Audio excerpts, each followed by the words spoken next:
আসসালামু আলাইকুম। আমি একটি প্যানে হলুদ দিয়ে তেল দিয়ে ডিমগুলো ভেজে নিয়েছি। ডিমগুলো এখন ভাজা হয়ে গেছে, তুলে ফেলছি। আমি এখন এখানে পেঁয়াজ দিয়ে দেব তেলের মধ্যে। পেঁয়াজগুলো দিয়ে একটু ভেজে নেব।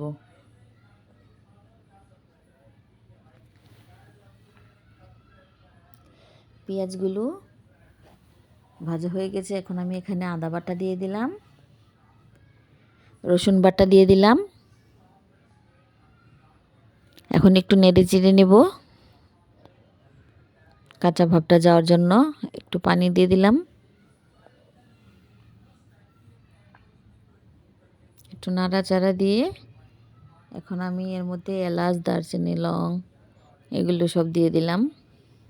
এখন আমি এখানে হলুদের ফাঁকি, মরিচের ফাঁকি, ধনিয়ার ফাঁকি, লবণ এগুলো সব দিয়ে দিয়েছি।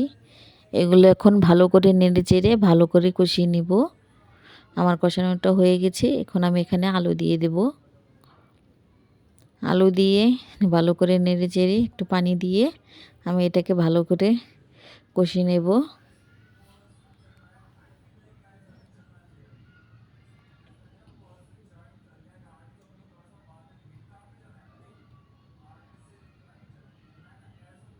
এখন আমি এটাকে ঢেকে দিব। কিছুক্ষণ পরে আবার চলে আসলাম।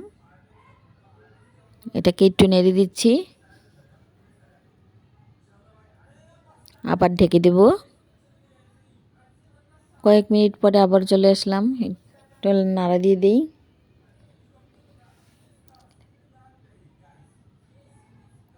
আলুটা ভালো করে এখনো সিদ্ধ হয়নি, তাই আমি এটাকে আবার ঢেকে দেব। কতক্ষণ পর আবার এসে এটাকে উল্টে পাল্টে দিচ্ছি। যখন তেলটা উপরে উঠে আসবে তখন আমার আলুগুলো ভালো করে কষানো হয়ে যাবে। আমি এগুলোকে আবার একটু ঢেকে দিব।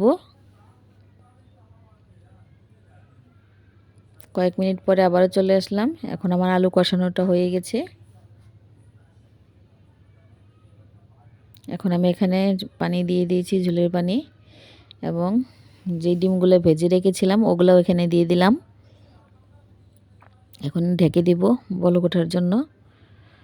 কতক্ষণ পরে সে দেখেন বলক উঠে গেছে। এখন আমি একটু নেড়ে চেড়ে দিব এগুলো।